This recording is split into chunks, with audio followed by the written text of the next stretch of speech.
하나님은 영이시니 예배하는 자가 영과 진리로 예배할지니라.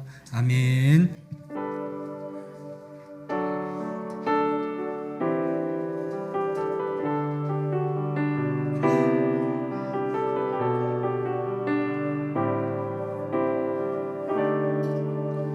우리 모두 예배하는 자 되어 온전히 영과 진리로 주를 예배하자.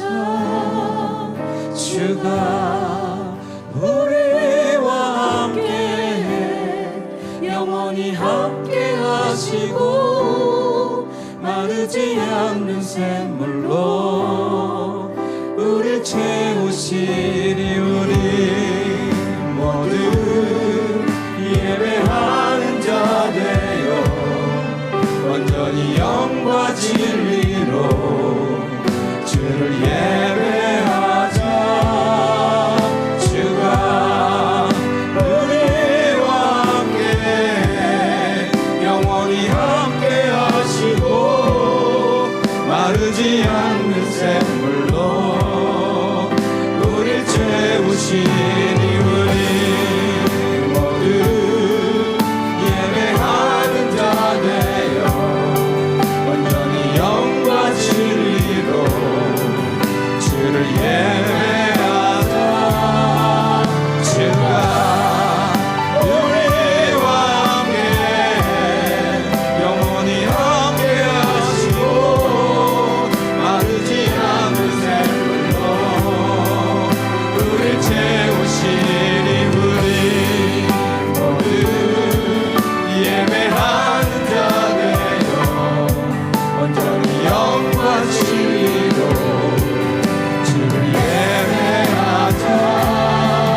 주가 우리와 함께 영원히 함께 하시고 마르지 않는 샘물로 우릴 채우시니. 우리 모두 예배하는 자 되어 온전히 영과 진리로 주를 예배하자.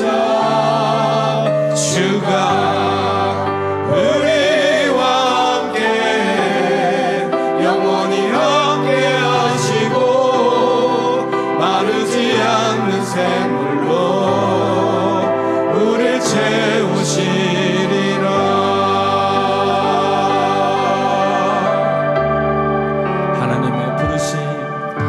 하나님의 부르심에는 후회하심이 없네.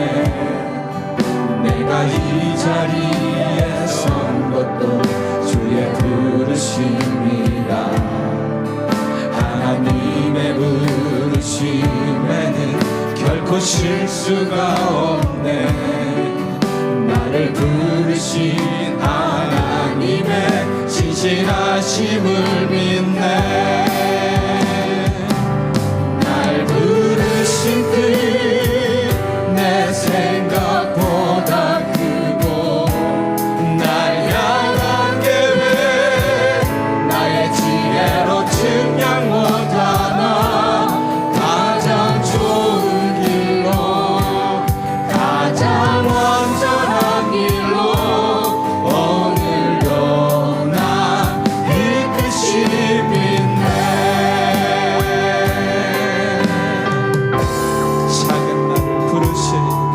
작은 나를 부르신 뜻을 나는 알 수 없지만 오직 감사와 순종으로 주의 길을 가리라.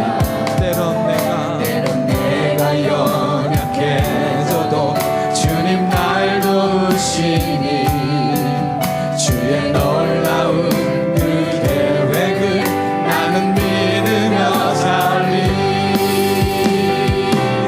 날 부르신 뜻 내 생각보다 크고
섰지만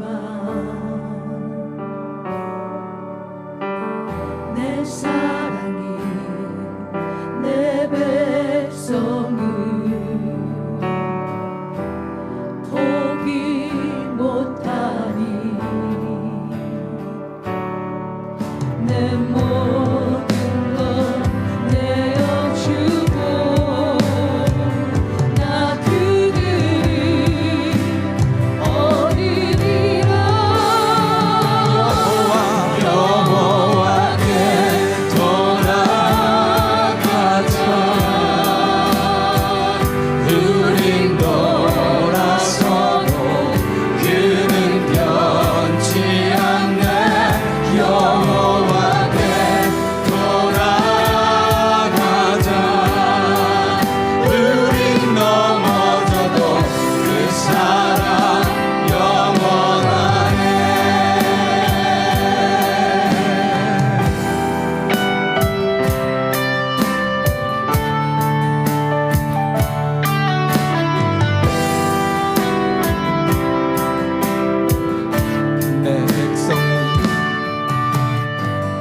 내 백성이 나를 떠나 돌아섰지만 내 사랑이 내 백성을 포기 못하니 내 모든 것 내어주고 나 그들을 얻으리라 여호와께 돌아가자 우린 돌아서도 그는 변치 않네 여호와께 돌아가자 우린 넘어져도 그 사랑 영원하네 사랑은 오래 참고 자신을 내어주네 서로 사랑할 때 세상을 주고내 사랑은 절대 지지 않네 사랑은 오래 참고 자신을 내어주네 서로 사랑할 때 세상은 주보내 사랑은 절대 지지 않네 여호와께 돌아가자 우린 돌아서도 그는 변치 않네 여호와께 돌아가자 우린 넘어져도 그 사랑 영원하네 여호와께 돌아가자 우린 돌아서도 그는 변치 않네 여호와께 돌아가자 우린 넘어져도 그 사랑 영원하네 예루살렘아 여호와를 찬송할지어다 내 하나님을 감사함으로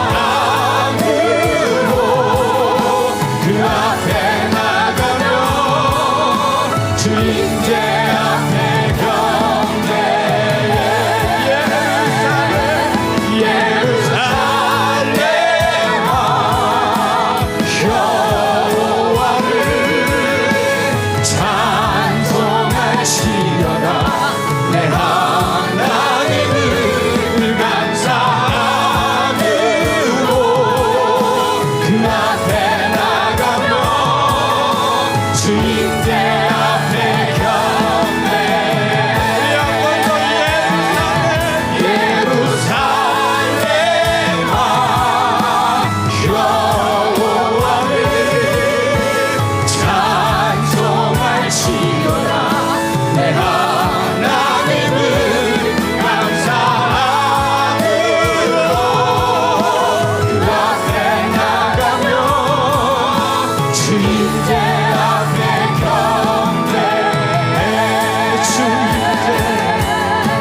주님께 앞에 경배 주님께 앞에 경배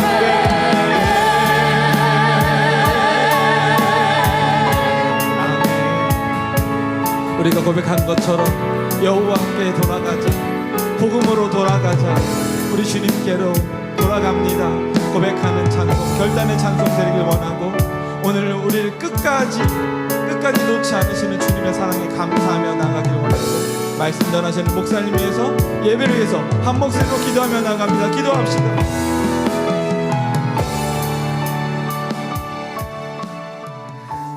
사랑이 많으신 하나님, 한 주간도 주님의 보호하심과 인도하심으로 살아내게 하시고 오늘 예배드릴 수 있도록 인도하신 주님 감사합니다. 찬양으로 먼저 내 마음을 열게 하시고 기도로 주님께 고백하게 하시며 말씀을 들으며 주님을 더욱 알아갈 수 있도록 인도하여 주시옵소서. 한 주간 동안 주님의 자녀로 살아가는데 부끄러운 모습이 참 많았음을 고백합니다. 직장 동료와 이웃을 사랑하지 못했고 청지기의 역할도 제대로 감당하지 못한 나의 부끄러운 모습을 주님 앞에 회개합니다. 주님의 자녀로서 마음에 품고 있는 것이 선한 것이 하나도 없음을 깨닫게 됩니다. 또한 사랑이 없음도 고백합니다. 주님 용서해 주세요. 상황이 아니라 말씀을 붙들게 하시옵소서. 포기하고 싶은 자리에서 주님의 손이 나를 여전히 붙들고 계심을 보게 하시고 오늘도 묵묵히 견디며 믿음의 길을 걸을 수 있는 우리가 될 수 있도록 주님 인도하시옵소서. 내 작은 생각으로 크신 하나님을 제한하지 않도록 내 믿음을 붙들어 주시고 하나님께서 원하시는 방향으로 우리를 이끌어 주시옵소서. 주님을 신뢰하게 하시옵소서. 오늘 드려지는 예배를 주님 받아주시고 신영철 담임 목사님을 통해 들려지는 말씀을 귀로만 듣는 것이 아닌 가슴으로 주님의 말씀을 품어 하나님께 소망을 두고 살아가는 늘사랑 가족들이 다 될 수 있도록 주님 인도하여 주시옵소서. 모퉁이돌 프로젝트가 진행 중에 있습니다. 지금까지 늘사랑 교회를 인도하신 주님, 늘사랑의 다음 영적 그릇을 준비하는 과정을 선하게 인도하시며 성도들이 한 마음으로 기도하고 헌신하는 공동체가 되게 하여 주시옵소서. 또한 이 나라를 위해 기도합니다. 새로운 지도자가 선출되었습니다. 국민을 진심으로 사랑하며 겸손과 정직으로 이 나라를 이끌어갈 수 있도록 인도하시며 분열이 아닌 하나됨이 있게 하시옵소서. 알파와 오메가 되시며 나의 삶의 전부이신 예수님의 이름으로 기도드립니다. 아멘.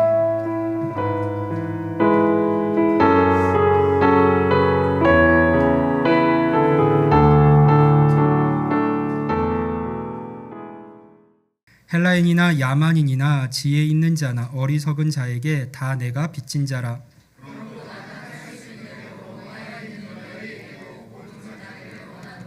내가 복음을 부끄러워하지 아니하노니 이 복음은 모든 믿는 자에게 구원을 주시는 하나님의 능력이 됨이라. 먼저는 유대인에게요 그리고 헬라인에게로다.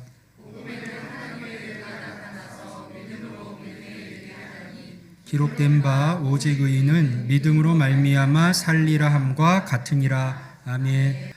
혹시 최근 아침에 잠에서 깨어서 가장 먼저 한 일이 무엇인지 생각이 나시나요? 많은 분들이 침대 옆에 있는 휴대폰을 집어들어서 카카오톡을 확인하거나 인스타그램, 페이스북 같은 SNS를 들여다보셨을 겁니다. 누군가는 맛있어 보이는 브런치 사진을 올렸고 또 누군가는 여행지에서 찍은 멋진 사진을 자랑했을 수 있습니다. 어떤 분은 승진 소식을, 어떤 분은 자녀의 좋은 성적표나 수상 소식을 공유했을 수도 있습니다. 우리는 이런 게시물들을 보면서 와 정말 좋겠다 하고 부러워하거나 때로는 나도 좀 뭔가 이렇게 보여줄 수 있는 게 있으면 좋겠다 하면서 아쉬운 마음을 갖기도 합니다. 이것이 바로 현대를 살아가는 우리들의 일상입니다. 여러분에게 좋은 소식이라고 하면 가장 먼저 떠오르는 것이 무엇입니까? 여러분에게 좋은 소식은 무엇입니까? 월급이 인상되었다는 소식, 건강검진에서 이상이 없었다는 결과 자녀가 원하는 학교에 합격했다는 소식일 수도 있겠습니다. 그래서 많은 그리스도인들도 복음이라고 하면 하나님이 내게 복을 주셔서 세상에서 잘되게 해주시는 것이라고 생각을 하곤 합니다. 기도하면 일이 잘 풀릴 것이고, 예수 믿으면 가정이 마냥 평안할 것이고, 신앙생활 열심히 하면 형편이 나아질 것이라고 기대를 합니다. 하지만 정말 그것이 성경이 말하는 좋은 소식, 복음일까요? 그것이 진정 복음의 가치라면 왜 성경을 그토록 열심히 읽고 교회를 이렇게 열심히 성실히 다니는데도 우리 삶이 세상 사람들과 별반 다르지 않은 걸까요? 왜 우리는 여전히 걱정과 불안에 시달리면서 삶을 살아가고 있을까요? 더 심각한 문제는 이런 기대가 무너졌을 때입니다. 열심히 기도했는데 상황이 나아지지 않을 때, 신앙생활을 성실히 했는데 어려움이 닥쳤을 때, 교회를 열심히 다녔는데 가족에게 시련이 생겼을 때, 그때 우리는 어떤 반응을 주로 보입니까? 하나님이 나를 생각해 주지 않으시나? 나를 버리신 걸까? 내가 또 뭘 잘못했나? 신앙이라고 하는 것이 소용이 없구나, 의미가 없구나, 이런 의문과 절망에 빠지곤 합니다. 이러한 생각이 든다는 것은 우리가 복음을 잘못 이해하고 있다라고 하는 분명한 증거입니다. 우리가 복음이라고 생각하는 것이 진짜 복음이 아닐 수도 있다는 뜻입니다. 물론 하나님은 우리의 삶을 돌보시고 우리의 필요를 채워주시는 분이십니다. 우리가 인생을 살아가면서 누리는 것 중 그분에게서 오지 않은 것은 아무것도 없습니다. 우리는 그분 없이 살 수 없고, 하나님 안에 있을 때에만 우리는 참된 자유와 평강을 누릴 수가 있습니다. 하지만 우리가 생각하는 좋은 소식은 언제나 더 많이, 더 높이 세상적인 것에만 집중되어 있을 때가 많은 것이 문제입니다. 세상적인 것으로 우리에게 허락된 이 복음의 가치를 이해하려 하는 것이죠. 오늘 우리가 함께 읽은 로마서 1장 16절에서 사도 바울은 이렇게 고백을 합니다. 내가 복음을 부끄러워하지 아니하노니 이 복음은 모든 믿는 자에게 구원을 주시는 하나님의 능력이 됨이라. 먼저는 유대인에게요, 그리고 헬라인에게로다. 아멘. 바울의 생애를 떠올려 보십시오. 바울은 결코 복음을 세상적 성공의 수단으로 여기지를 않았습니다. 오히려 그 복음 때문에 많은 고난을 당했습니다. 감옥에 갇히고, 매를 맞고, 돌에 맞고, 파선을 당하고, 굶주리고, 헐벗었습니다. 세상적 기준으로 보면 복음은 그에게 좋은 소식이 아니라 고난의 원인이었습니다. 그런데도 바울은 복음을 부끄러워하지 않는다라고 이야기를 합니다. 도대체 바울이 발견한 진짜 복음은 무엇일까요? 오늘 우리는 바울이 경험한 그 놀라운 복음의 능력을 함께 찾아가 보려 합니다. 바울은 도대체 어떤 이유로 복음 때문에 고난을 당했음에도 불구하고 그 복음을 부끄러워하지 않고 오히려 자랑스럽게 여겼던 걸까요? 그 이유를 알려면 먼저 바울이 어떤 사람이었는지를 생각해 볼 필요가 있습니다. 빌립보서 3장에서 바울은 자기 이력서를 이렇게 공개합니다. 5절과 6절 말씀인데요. 나는 8일 만에 할례를 받고 이스라엘 족속이요 베냐민 지파요 히브리인 중에 히브리인이요 율법으로는 바리새인이요 열심으로는 교회를 박해하고 율법의 의로는 흠이 없는 자라. 여러분, 이게 어느 정도의 스펙인지 아시겠습니까? 베냐민 지파는 이스라엘에서 가장 명문 가정 출신이었습니다. 첫 번째 왕 사울이 바로 베냐민 지파 출신이었습니다. 히브리인 중에 히브리인이라는 것은 혈통적으로도 문화적으로도 완벽한 순수 유대인이라는 의미입니다. 바리새인은 그 시대 최고의 종교 엘리트 집단이었고, 율법의 의로는 흠이 없다라는 것은 종교적으로도 그가 완벽한 사람이었다라는 뜻입니다. 지금으로 치면 명문대를 최고의 성적으로 졸업하고 고시를 패스하고 대기업 임원을 거쳐서 정치계에서도 영향력을 발휘하는 사람 정도가 되겠습니다. 그러니까 자랑할 것이 넘쳐나는 사람이었던 것이죠. 그런데 그런 바울이 자신의 모든 화려한 이력에 대해서 무엇이라고 말을 합니까? 이어지는 고백을 같이 봅니다. 7절과 8절 말씀인데요. 같이 읽어볼까요? 시작.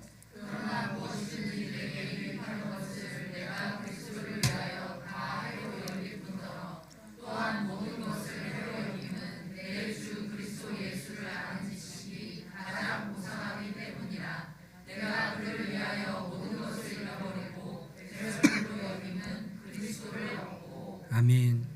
그러나 무엇이든지 내게 유익하던 것을 내가 그리스도를 위하여 다 해로 여길 뿐더러 또한 모든 것을 해로 여김은 내 주 그리스도 예수를 아는 지식이 가장 고상하기 때문이라.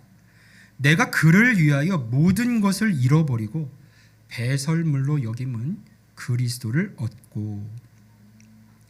배설물이라고 했습니다. 자신의 모든 이력을요. 이게 정상적인 반응일까요? 만약 누군가가 여러분에게 당신의 학벌, 당신의 경력, 사회적 지위는 다 쓰레기나 다름이 없어요 라고 한다면 기분이 어떠실까요? 섭섭하거나 마음이 많이 상하지 않겠습니까? 그런데 바울은 스스로 그렇게 말하고 있습니다. 바울의 정신이 이상해진 걸까요? 아니면 세상의 절망에서 자포자기한 걸까요? 절대 아닙니다. 바울은 더 큰 보물을 발견했을 뿐입니다. 지난해 10월 이탈리아 폼페이에서 있었던 일입니다. 한 가정집 지하실에 수십 년간 방치되어 있던 그림이 하나 있었습니다. 그 그림은 1962년 당시 고물상이었던 아버지가 이탈리아 남부 카프리 섬에서 우연히 발견해서 집으로 가져왔고 이후 수십 년간 싸구려 액자에 담겨서 거실벽에 걸려 있다가 엄마가 그 그림을 싫어해서 지하실행이 되어버린 그런 그림이었습니다.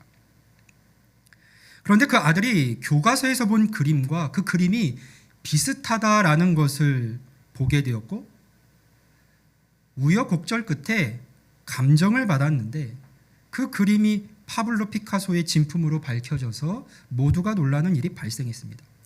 그 그림의 가치는 약 660만 달러, 우리 돈으로 90억 정도가 되었습니다. 그 그림의 가치를 알게 된 순간 가족의 마음은 어땠을까요? 예전에 귀하게 여기던 장신구나 가전제품들이 이제 별것 아닌 것처럼 느껴지지 않았을까요? 그들은 아마도 그 그림을 가장 중요한 자리에, 가장 좋은 자리에 올려놓았을 겁니다. 바울에게 그런 일이 일어났습니다. 다메섹 도상에서 부활하신 예수님을 만난 순간 바울은 이 세상에서 가장 귀한 보물을 발견한 것이었습니다. 그 순간 그의 인생은 완전히 뒤집혔습니다. 그는 자신이 평생을 바쳐 추구하던 것들이 진정한 가치가 아니었다는 사실을 깨달았습니다. 예수님을 만난 바울에게는 이제 새로운 가치가 생겼습니다. 이전에는 자랑이었던 것들이, 삶에서 가장 중요했던 것들이 이제는 오히려 복음을 가리는 장애물처럼 느껴졌습니다. 더 큰 것을 발견한 사람은 기꺼이 작은 것을 놓을 수가 있습니다.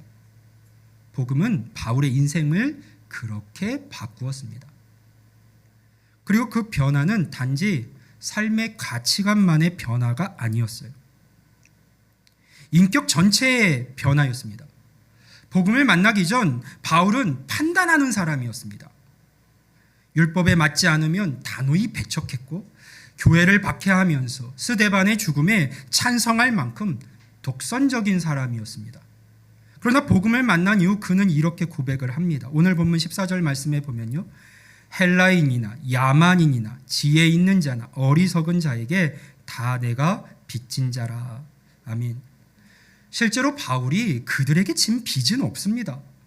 오히려 그는 복음을 전해주고 힘써 그들을 섬긴 사람입니다. 그런데도 왜 스스로 빚진 자라고 말했을까요? 그 이유는 단 하나입니다. 자신이 받은 복음의 은혜가 너무 크고 놀라웠기 때문입니다. 그 은혜를 아직 누리지 못한 사람들이 보이면 그의 마음이 아프고 그들에게도 이 복음을 전하고 싶은 부채감 같은 사랑이 그 심령 가운데 생긴 것이죠. 복음은 바울을 판단하는 사람에서 섬기는 사람, 모두를 품는 사람으로 바꾸었습니다. 자신의 동족 유대인뿐만이 아니라 이방인, 야만인, 헬라인까지도요. 오늘 본문에는 그런 그의 인격의 변화가 잘 드러나는 표현이 하나 더 있습니다. 바로 복음을 부끄러워하지 않는다라는 말이에요. 바울의 이 말은요, 일종의 고건법입니다. 그러니까 좋은 것을 나쁘지 않은 것이라는 식으로 표현하는 것을 말해요. 그래서 복음을 부끄러워하지 않는다는 것은 결국 그가 복음을 자랑스러워한다는 의미가 됩니다. 그런데 바울은 왜 더 분명한 의미로 나는 복음을 자랑합니다, 나는 복음을 자랑스러워합니다라고 표현하지 않고 나는 복음을 부끄러워하지 않는다라고 표현해서 말을 한 걸까요?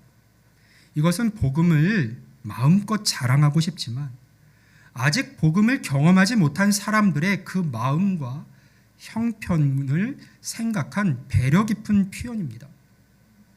예를 들어서 자녀가 좋은 학교에 합격한 기쁜 소식을 전하고 싶지만 옆에 안타까운 결과를 받은 아이의 부모가 있다면 여러분 어떻게 하시겠습니까?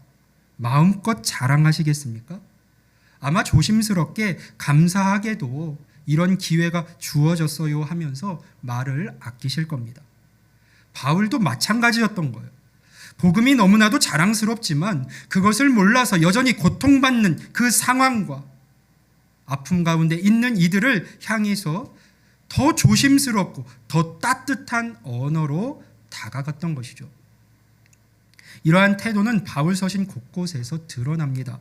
고린도전서 8장에서는 지식은 교만하게 하지만 사랑은 덕을 세운다고 말했고, 로마서 14장에서는 음식이나 날에 대한 문제로 서로 판단하지 말고 믿음이 연약한 자를 실족시키지 말라고 권면을 합니다.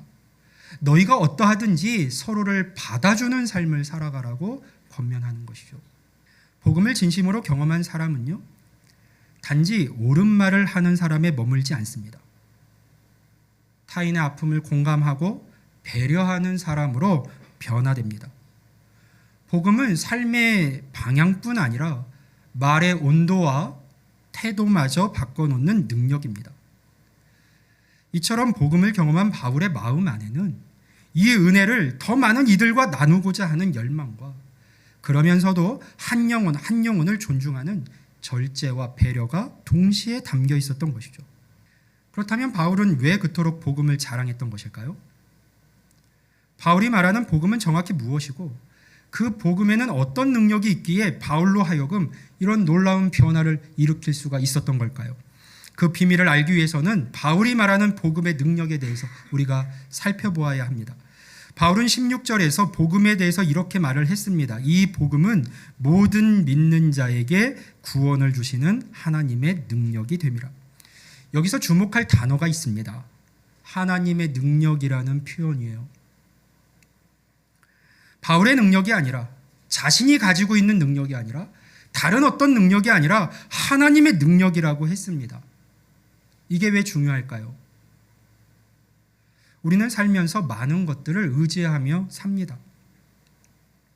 젊을 때는 건강을 의지합니다. 나는 아직 젊으니까 괜찮아. 그런데 나이가 들면서 몸이 예전 같지 않다는 것을 깨닫습니다. 돈을 의지하기도 합니다. 돈만 있으면 뭐든 해결하며 살 수 있을 거야. 그런데 돈으로 해결되지 않는 문제들이 얼마나 많이 있습니까? 자녀가 방황할 때, 부부관계가 어려울 때, 마음이 공허할 때, 죽음이 두려울 때, 아무리 돈이 많아도 이런 문제들 앞에서는 언제나 무력합니다. 지식이나 경험을 의지하기도 합니다. 내가 이만큼 공부했는데, 내가 이만큼 살아봤는데, 그런데 세상은 너무나 빠르게 변합니다. 예상치 못한 일들이 일어나고 아무리 똑똑한 사람도 주어진 펼쳐진 상황 앞에서 명확한 답을 주지 못할 때가 많습니다. 사람을 의지하기도 합니다. 가족, 친구, 동료. 저 사람이면 되겠다 하는 생각이 들기도 하죠. 그런데 사람도 변하고 때로는 실망시키고 언젠가는 먼저 떠나갑니다. 이런 것들의 공통점이 무엇일까요? 모두 다 한계가 있다는 것이에요. 언젠가는 무너지거나 사라질 수 있다는 것입니다. 충분할 것 같은데 그 무엇도 충분하지가 않습니다. 그런데 바울은 말합니다. 복음은 하나님의 능력이라고. 복음에 하나님의 능력이 담겨 있다고 말합니다. 창조주 하나님, 전능하신 하나님, 영원하신 하나님의 능력이 복음에 있다는 것이죠. 하나님의 능력이라는 말 속에는 이런 의미가 담겨져 있습니다. 이 복음의 내용이 확실하다는 것이고 완전하다는 것이고 실수가 없다는 것이고 변하지 않는다는 것이고 취소가 되지 않는다는 것이고 결국에는 이 복음의 내용들이 우리에게 참된 복으로 주어지게 될 것이라는 의미가 다 담겨져 있는 것입니다. 이 하나님의 능력이 어떻게 역사하는지 말씀에서 한번 찾아보겠습니다. 사도행전 3장으로 가봅니다. 베드로와 요한이 성전에 기도하러 가다가 성전 미문 앞에서 걷지 못하는 한 사람을 만납니다. 그는 태어날 때부터 다리를 쓸 수가 없어서 40년 동안 그 자리에서 구걸만 하면서 살았습니다. 40년입니다. 여러분이 40년 동안 똑같은 자리에서 똑같은 절망을 안고 산다면 어떨까요? 그에게는 미래에 대한 희망이 전혀 없었습니다. 내일도 오늘과 같고 내년도 올해와 같을 뿐이었습니다. 그에게 가장 필요한 것이 무엇이었을까요? 그가 구하는 것 한 가지가 있다면요. 그것은 당연히 돈이었을 겁니다. 하루를 살 수 있는 돈 말이에요. 그런데 베드로가 무엇이라고 그의 앞에서 말합니까? 은과 금은 내게 없거니와 내게 있는 이것을 내게 주노니 곧 나사렛 예수 그리스도의 이름으로 일어나 걸어라. 자, 이 상황을 한번 상상해 봅니다. 하루 먹을 것이 필요해서 돈을 달라고 하는 사람에게 40년간 같은 자리에서 구걸하여 아무런 희망도 없는 사람에게 돈은 없지만 내게 있는 이것 곧 나사렛 예수님의 이름을 당신에게 줍니다. 그 이름을 힘입어서 일어서세요 라고 말한다면 일반적으로 어떤 반응이 나올까요? 아마도 대부분의 사람은 오늘 재수가 없다거나 장난하지 말라고 이야기를 할 겁니다. 누군가는 화를 낼 수도 있겠죠. 그런데 놀라운 일이 일어났습니다. 그 사람이 정말로 일어나서 걷고 뛰고 하나님을 찬송하기 시작한 것이죠. 40년 동안 의학으로도 돈으로도 해결되지 않았던 문제가 그 어떤 것으로도 해결을 기대할 수 없었던 문제가 예수 그리스도의 이름으로 단숨에 해결이 된 겁니다. 이것이 바로 하나님의 능력이 나타나는 하나의 방식입니다. 그런데 여기서 더 중요한 것은 그 사람의 반응이에요. 그가 일어나자마자 한 일이 무엇입니까? 그 복음의 능력, 예수 그리스도의 이름의 능력을 경험한 그 사람에게서 나온 반응. 일어나서 그가 한 일이 무엇이에요? 집으로 달려가서 그가 그토록 원했던 것, 스스로 만들어내고 싶었던 것, 나도 이제 돈을 벌 수 있게 됐습니다. 그것을 가족들에게 알리는 일이었을까요? 그렇지 않았습니다. 성전 안으로 들어가서 하나님을 찬송했습니다. 이것이 바로 진짜 복음의 능력입니다. 단순히 우리의 문제를 해결해 주는 것에서 끝나는 게 아니라 우리의 관심과 소망 자체를 바꾸어 버리는 겁니다. 돈을 구하던 사람이 하나님을 찬송하는 사람으로 바뀐 겁니다. 세상 것만 바라보던 시선이 하나님을 향하게 된 겁니다. 오늘날 많은 사람들이 복음을 오해하는 이유가 여기에 있습니다. 복음을 내 문제를 해결해 주는 수단 정도로 생각합니다. 마치 만능 해결사처럼 말이에요. 예수 믿으면 일이 잘 될 거야. 예수 믿으면 병이 나을 거야. 예수 믿으면 아이가 공부를 잘할 거야. 다시 한번 말씀드리지만 하나님은 우리의 도움이시고 피난처시며 반석이요 공급자가 되시는 분입니다. 하지만 복음의 본질은 세상적 성공이나 내 소원을 이루는 데 있지 않습니다. 복음의 핵심은 외적인 상황의 변화보다 더 깊은 내면의 변화, 영혼의 변화, 곧 삶의 중심과 방향이 하나님을 향하도록 바뀌는 것입니다. 내가 무엇을 추구하며 사는지, 무엇 때문에 기뻐하고 무엇 때문에 절망하는지 그 인생의 중심 자체를 바꿔버리는 것이 바로 복음의 능력입니다.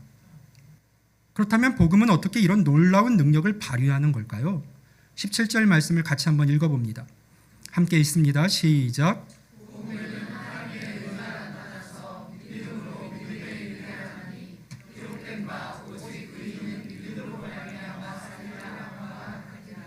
아멘. 복음에는 하나님의 의가 나타났다.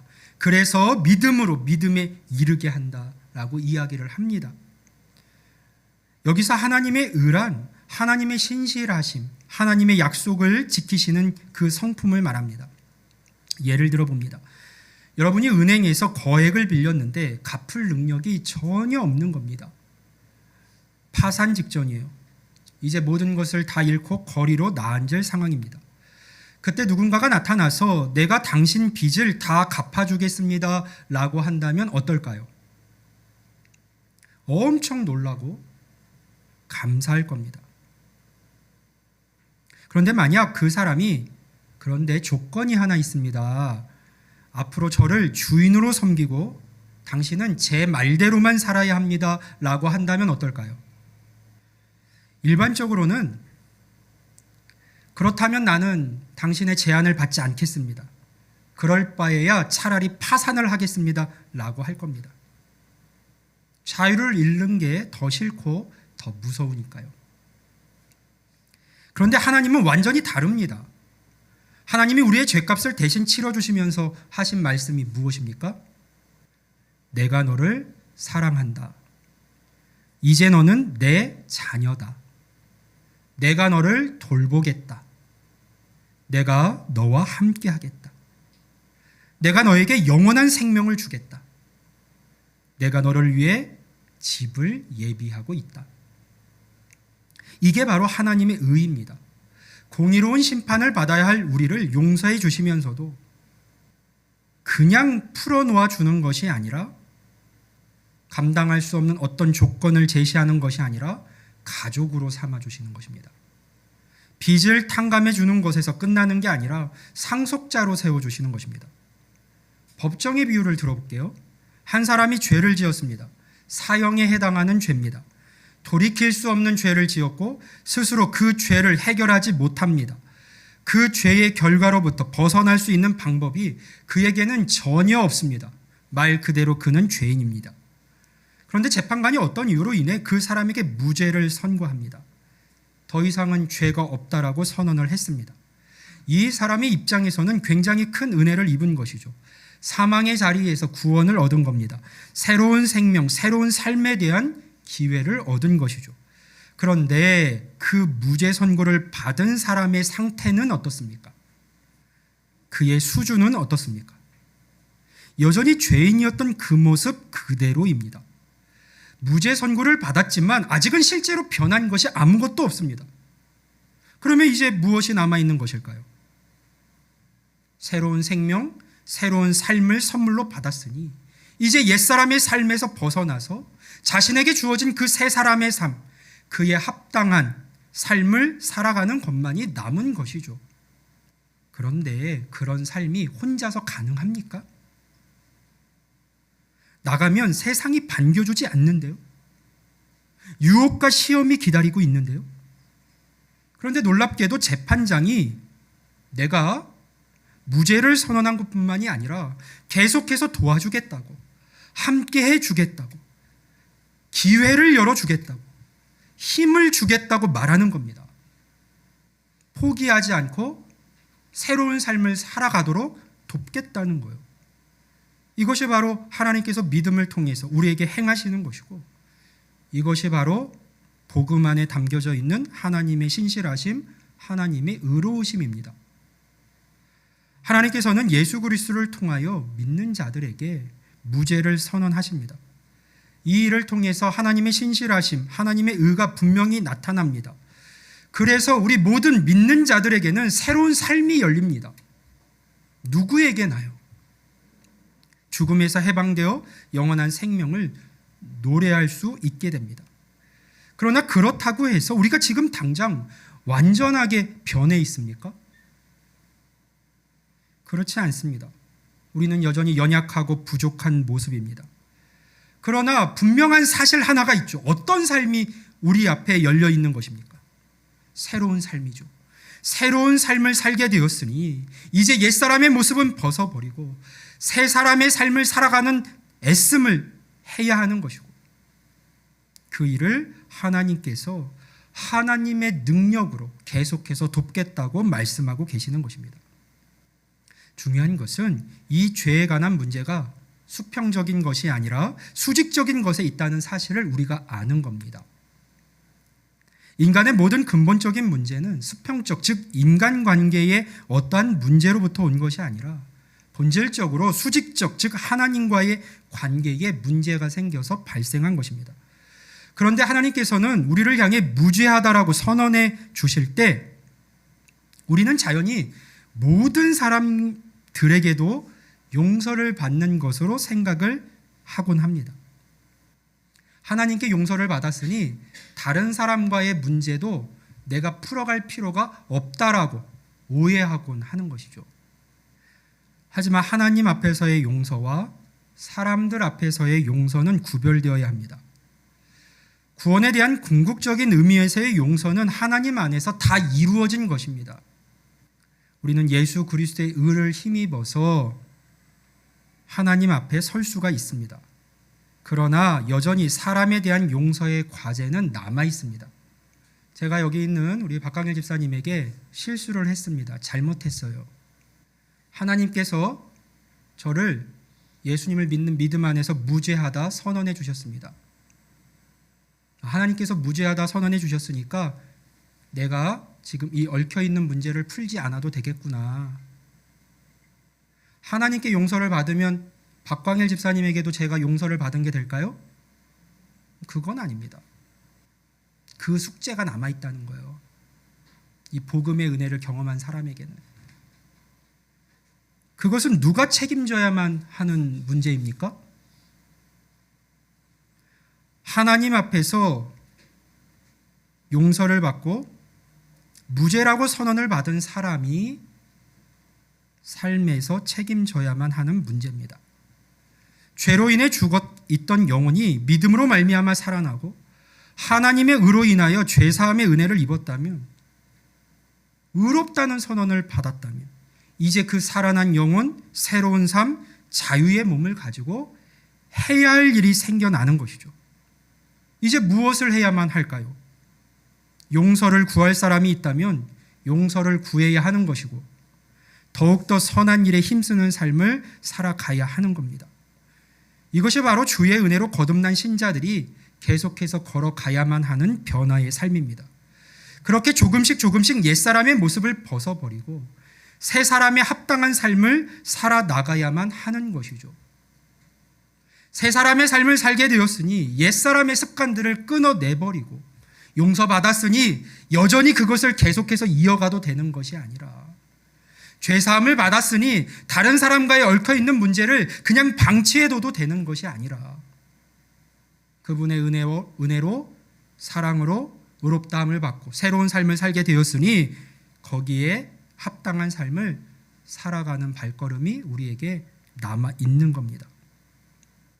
우리는 이제 복음이 우리에게 어떤 의미로 주어져 있는지 정확히 알았습니다.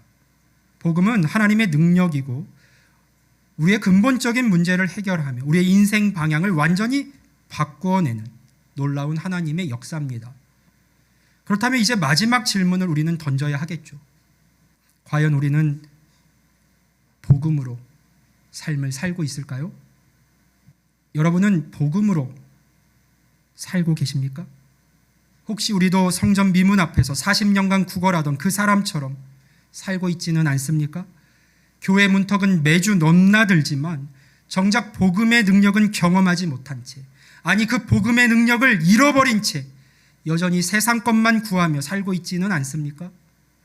하나님께 무죄 선고를 받은 자유인임에도 불구하고 여전히 끊임없는 죄의식과 불안에 사로잡혀 살고 있지는 않습니까? 더 중요한 질문이 있습니다. 우리 안에, 여러분 안에 바울과 같은 변화가 일어나고 있습니까? 바울은 복음을 경험한 후 완전히 다른 사람이 되었습니다. 실패할 때도 있었지만 포기하지 않고 그 변화의 걸음을 걸어 나갔어요. 자기 중심적이고 판단적이었던 사람이 다른 사람을 배려하는 사람으로 바뀌었습니다. 자신이 가진 가장 큰 보물인 복음조차도 부끄러워하지 않는다라는 겸손한 표현으로 옆에 있는 사람들과 나누었습니다. 여러분의 일상을 한번 돌아보십시오. 혹시 여러분도 복음을 경험했다고 하면서 여전히 옛 모습 그대로 그냥 그렇게 머물러 살고 있지는 않습니까? 가정에서는 여전히 이기적이고 직장에서는 여전히 세상 사람들과 다를 바 없는 모습을 보이고 있지는 않습니까? 복음은 우리의 관심사를 바꿉니다. 돈만 바라보던 시선이 하나님을 향하게 하고 세상이 성공만 추구하던 마음이 하나님 나라를 추구하는 마음으로 바뀝니다. 이런 변화가 여러분의 삶에서 일어나고 있습니까? 오늘부터 우리의 삶이 달라져야만 합니다. 어떻게 하면 좋을까요? 첫째로 복음의 능력을 신뢰하십시오. 하나님의 능력이 담긴 하나님의 능력인 복음 안에 우리가 들어와 있음을 여러분 생각하셔야 합니다. 어려운 상황이 닥칠 때마다 나에게는 하나님의 능력인 복음이 있다라고 고백하십시오. 건강이 흔들릴 때, 경제가 어려울 때, 인간관계가 힘들 때, 미래가 불안할 때 이 모든 것보다 더 크고 확실한 하나님의 능력이 여러분과 함께한다는 사실을 기억할 수 있기를 바랍니다. 둘째로 복음으로 변화된 삶을 계속해서 추구하며 살아가십시오. 하나님께 무죄 선고를 받은 자로서 이제 그에 합당한 자유함을 가지고 새로운 삶을 살아가십시오. 용서받은 자답게 다른 사람을 용서하고 사랑받은 자답게 다른 사람을 사랑하며 자유함을 얻은 자답게 다른 사람에게도 자유를 주는 삶을 살아가십시오. 목사님 계속해서 노력해봤지만 그게 잘 안 돼요. 복음의 능력이, 하나님의 능력이 여러분과 함께하고 있습니다. 야고보서 말씀에서는 누구든지 지혜가 부족하거든 꾸짖지 아니하시고 후히 주시는 하나님 아버지 앞에 나와 구하라고 하셨어요. 그러면 그 지혜를 얻을 수 있다고, 힘을 얻을 수 있다고 말씀하셨습니다. 하지만 가장 중요한 것, 또 하나 우리가 생각해야 될 것은 셋째로 바울처럼 배려하는 삶을 우리가 살아갈 수 있어야 합니다. 바울처럼 배려하는 사람이 되십시오. 여러분이 받은 은혜를 자랑하되 바울처럼 겸손하게 나누십시오. 판단이 아니라 사랑과 섬김으로. 여러분의 삶의 간증이 다른 사람에게 자칫 상처가 되지 않도록 조심하십시오. 여러분의 기쁨이 다른 사람의 아픔을 외면하는 기쁨이 되지 않도록 주의하십시오.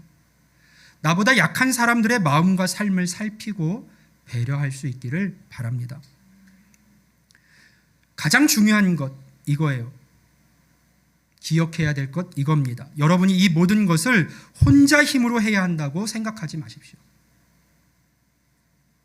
그러면 내가 해야 된다, 나 혼자 해야 된다고 생각하면 우리의 마음에서, 속에서 나오는 고백은 이것밖에 없을 거예요. 할 수 없어. 복음은 하나님의 능력입니다. 하나님의 능력이 복음 안에 있는 여러분을 지지하며 계속해서 돕고 있습니다. 그러니 우리가 힘쓸 것은 그 사실을 마음에 새기고 오직 의인은 믿음으로 말미암아 살리라, 그 말씀을 기억하면서 하나님의 은혜에 믿음으로 반응하는 삶을 살아가는 겁니다. 나는 할 수 없지만 하나님의 능력, 복음이 나와 함께하니 주님 손 붙잡고 한 걸음 한 걸음 앞으로 걸어가겠습니다 라고 하는 믿음의 반응이 필요한 것이죠. 매일 아침 나는 복음으로 사는 사람이라고 고백하며 하루를 시작하십시오. 하나님의 능력이 담겨 있는 그 복음이요, 천지를 창조하신 하나님의 능력, 하나님의 사랑, 하나님의 하나님의 신실하심, 하나님의 지혜가 담겨 있는 그 복음이요, 나는 복음으로 사는 사람이다. 어려운 순간마다 복음이 내 힘임을 기억하십시오. 다른 사람들과의 관계에서 내가 먼저 은혜 받은 자라는 깨달음을 가지고 먼저 배려하십시오. 사랑하는 성도 여러분, 복음에는 하나님의 능력이 있습니다.